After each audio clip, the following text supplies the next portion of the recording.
Shout out to Money Brown, man. Spence Jr. My boy Money Brown, he get a lot of money, that's why I call him Money Brown. What's good, Money Brown TV? What up, what up?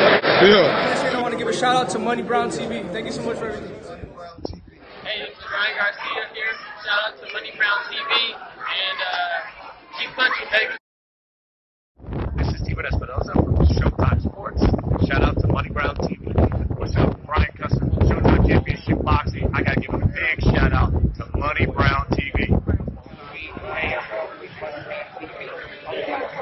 Give a shout out to Money Brown TV from the Punchline.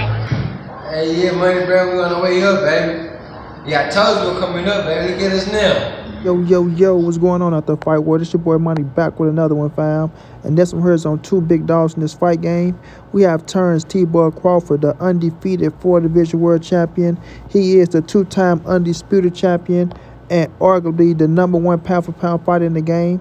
Then we have Errol the True Spence Jr., the former unified WBC, IBF, and Super WBA welterweight world champion. He's still a pound-for-pound fighter, still one of the top hottest fighters in the game himself.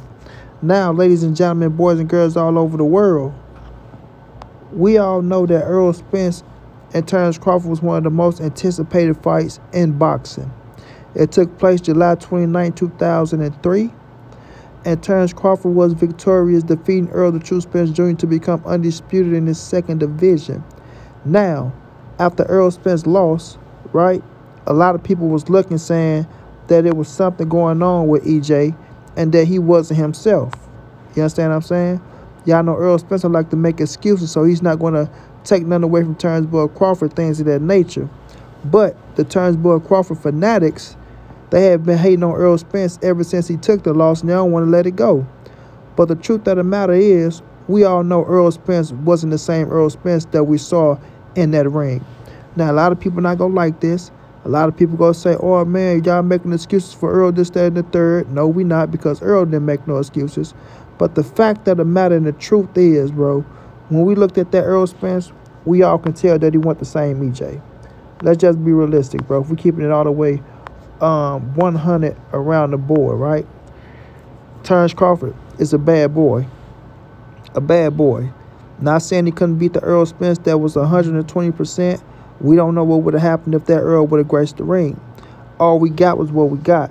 And all we can go off of is what we seen, right? But, you know, things has came out alluding to Errol Spence not being, you know, in the best shape, right? Physically, mentally, you know what I'm saying?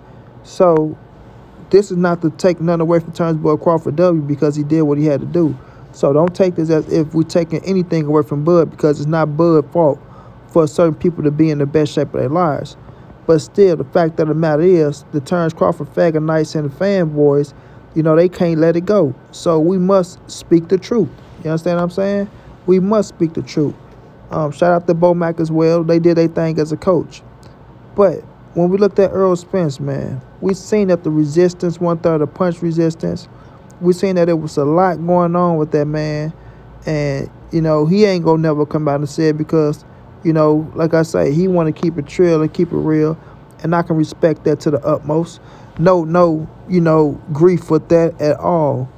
But after Errol Spence, you know, faced the things that he went through, and then being on the 16-month layoff, you know, after the Ugas fight, then for the fight Pacquiao had the eye injury, things of that nature, you know, something was clearly wasn't right. And then there was, you know, spoken that he went and ran up in the hills, if I'm not mistaken, the day of the fight, right? The day of the fight, he went running up in the hills, was something you don't do on a simple fact of it's going to, you know, affect your breathing inside that square circle. You feel me? It's really going to affect your breathing. But when we're looking at the situation, bro, and we look at the Errol Spence that fought Kell Brook, the Errol Spence that fought Lamont Peterson, Mikey Garcia, and Sean Porter, wasn't the Errol Spence in the ring with this man right here in Terence Boy Crawford. Now, we all know what went down from the negotiations before Terence Crawford went to BLK Prime to fight, you know, the guy that he knocked the fuck out where they was talking about the busted gloves. Can't get his name right now, but y'all all know who I'm talking about because we was all pissed off about the situation because we know that they held up the fight with him and Errol Spence, you know, getting into the ring, that December or November, things of that nature. And a lot of people was like, oh, well, man, Terence Crawford, he can go off and do this, he can go off and do that. And we was all pissed off because it's like it's holding up the fight that we all been waiting years and years and years for, right? But just looking at the situation, man, look, Errol Spence will never be the same Errol Spence that he was before the accident after the Sean Porter fight, right? He knew it himself. Even when he fought Mikey Garcia, he spoke the truth about him not being 100%, but he's still good enough to beat Danny Garcia. You know what I mean? People need to stop trying to hate on Errol Spence because that's what's going on out here. You know, no disrespect to Bud. He did what he had to do, became undisputed.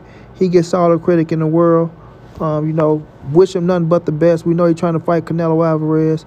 Know that fight not going to take place because Canelo is not going to give him the opportunity. But the truth of the matter, and I'm going to continue to say this, the Bud Fagonites, let it go, bro. Let it go. All right, Bud got the W. Respect to him. Nothing but respect to him. But stop bringing up things as if he took on the top Errol, the true Spence Jr., bro. Like, come on now. Any man they got eyes can see that EJ wasn't EJ. Stevie Wonder can see that Errol Spence wasn't Errol Spence. You feel me? And like I said, it don't have nothing to do with Bud. I'm not going to sit up here and be like, well, man, listen, Terence Crawford, he know that Errol Spence, this, that, and this and that. But he also knew that Errol was on a 16-month layoff and he wanted to get that fight in, you know, and then have Errol Spence come and get into the ring, you know, off the layoff, which give Terence Crawford an edge because of the ring rust and things of that nature, along with the situation that Errol was going through. But with Errol Spence being who he is, he wanted to give us, the fans, you know, a big-time fight, bro. He wanted to give us a big-time fight, and that's something we got to respect. You feel me? That's something we got to respect. That's something we got to say, you know what, take my hat off to that man. He did what he had to do for us, the fans, to go out there and give us this big-time fight. Otherwise, it probably would have never took place. Would it happen at 154? We don't know. But it probably would have never took place. You know what I'm saying? So let's quit hating, because that's what a lot of people doing. They keep hating on Errol Spence and want to see this man downfall, which I'm very just shocked by people still talking about the situation the way they're talking about it. But ladies and gentlemen, boys and girls all over the world, the best Errol Spence wasn't in the ring July 29th. He just wasn't. You know what I mean? And I know a lot of people say, well, he wasn't saying that no fighter's going to, you know, mess up their money or their bag when they know they got something big coming. So Errol did it for the money, right? Let's just call it for what it is. He got into the ring. He wanted the money. He didn't want to let him pass him by. You know, he knew it was going to be a big payday fighting Terence Crawford. And, you know, it happened the way it happened. But these dudes I heard, you know, they're steady throwing shade and trying to live off the win from Terence Crawford beating Errol Spence. Like, bro, if that's the only thing you can hang your head on in the sport of boxing, then stop watching the sport of boxing, because there's so much to happen after that, and there's so much more to happen, you know what I'm saying, in the future. So at the end of the day, man, I just don't like the way people trying to portray it and the way people trying to hate on Errol Spence after losing to Terence Crawford, calling him all type of names, saying he need to do X, Y, and Z. Like, he gonna do what he want to do when he do it. He'll make his announcement when he make his announcement. You feel me? But please, quit holding y'all head and y'all head on the damn Terence Crawford win over Errol Spence and thinking that's the reason for y'all to hate on Errol Spence. Because it's not going to fly this way. Shouts out to Bud. Once again, congratulations on all the success. He get all the credit in the world for beating EJ, but it wasn't the best EJ. And it is what it is. Straight like that, and money be on to the next.